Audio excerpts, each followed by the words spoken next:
শোনো, মানুষের জীবনে হাজারটা বাধা আসবে। কখনো সমাজ থামাবে, কখনো পরিবার সন্দেহ করবে, কখনো বন্ধুরা হাসবে, আবার কখনো নিজের ভেতরের ভয় তোমাকে পিছু টানবে। কিন্তু একটা জিনিস আছে, যা যদি তোমার ভেতরে জ্বলে ওঠে, তখন পৃথিবীর কোনো শক্তি তোমাকে থামাতে পারবে না। সেই জিনিসটার নাম জেদ। জেদ মানে শুধু একরোখা হওয়া না, জেদ মানে নিজের স্বপ্নের জন্য বেঁচে থাকা, লড়াই করা, পড়ে গিয়েও আবার উঠে দাঁড়ানো। এমনকি সবাই যখন না বলছে, তখনও নিজের ভেতরের কণ্ঠকে শোনা। ভাবো তো, একজন মানুষের স্বপ্ন যদি ছোট হয়, তার লড়াইও ছোট হয়। কিন্তু যার ভেতরে জেদ আছে, তার স্বপ্ন যত বড়ই হোক না কেন, তার লড়াই চলতে থাকে শেষ নিঃশ্বাস পর্যন্ত। কারণ জেদি মানুষ হারে না। সে একবার পড়ে গেলে আবার উঠে দাঁড়ায়। সে একবার প্রত্যাখ্যাত হলে আবার দরজায় কড়া নাড়ে। সে একবার ব্যর্থ হলে নিজেকে আরো কঠিন করে তোলে। ইতিহাস ঘাঁটলেই দেখবে, পৃথিবীর যত বড় মানুষ, তারা কখনো প্রতিভা বা ভাগ্যের উপর নির্ভর করেনি, তারা জেদ করেছে।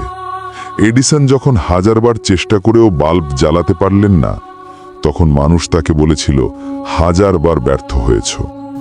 কিন্তু তিনি জবাব দিয়েছিলেন, আমি ব্যর্থ হইনি, আমি হাজারটা উপায় খুঁজে পেয়েছি যেভাবে এটা কাজ করবে না। এটাই জেদ।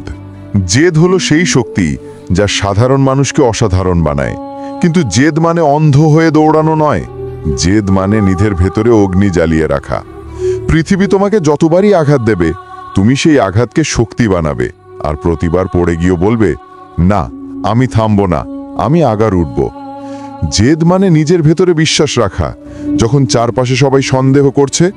তুমি যদি ডাক্তার হতে চাও, কিন্তু পরিবার তোমাকে বলছে, না, এটা সম্ভব না। যদি তুমি ব্যবসা শুরু করতে চাও, আর সবাই তোমাকে উপহাস করে বলে, তুমি পারবে না, তখন যারা সাধারণ, তারা হাল ছেড়ে দেয়। কিন্তু যার ভেতরে জেদ আছে, সে বলেন, না, আমি প্রমাণ করব। আর শোনো, জীবন সবসময় তোমাকে সহজ রাস্তা দেখাবে না। কখনো খাবার থাকবে না, কখনো টাকা থাকবে না, কখনো সমর্থন থাকবে না। তখনও যদি তুমি দাঁত কামড়ে অশ্রু মুছে মুঠি শক্ত করে বলো, আমি থামবো না, তখন সেই জেদি তোমাকে বিজয় এনে দেবে। পৃথিবীতে একটিই জিনিস আছে যা সবকিছু বদলে দেয়, তা হলো অদম্য ইচ্ছাশক্তি। আর সেই ইচ্ছাশক্তির নামই জেদ। জেদি মানুষ সুযোগের জন্য অপেক্ষা করে না, সে সুযোগ তৈরি করে।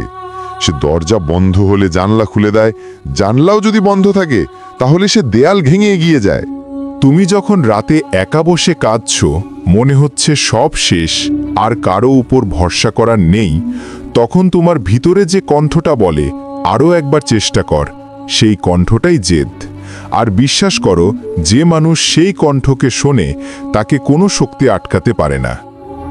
আজ তুমি যেখানে আছো, সেটা তোমার অতীতের ফল। আর তুমি যেখানে যেতে চাও, সেটা তোমার জেদের ওপর নির্ভর করছে। তাই আজ থেকে নিজের ভিতরের আগুন জ্বালাও। মানুষ হাসুক, সমালোচনা করুক, উপহাস করুক, কোনো কিছুতেই থেমো না। নিজেকে বলো, আমি করব। যতবার পড়ব ততবার উঠব, যতবার ব্যর্থ হব ততবার শিখব, আর যত বাধা আসুক না কেন, আমি আমার স্বপ্নকে বাস্তবে রূপ দিব। জেদ মানে শুধু একটা শব্দ নয়, জেদ মানে পুরো জীবন। জেদ মানে অসম্ভবকে সম্ভব করার অগ্নি। তাই মনে রেখো, যদি সত্যি তোমার ভেতরে সেই জেদ থাকে, তাহলে এই দুনিয়ার কেউ নেই যে তোমার স্বপ্ন পূরণ আটকাতে পারবে। শেষে শুধু একটাই কথা, যার ভেতরে জেদ আছে, সে কখনো হারে না।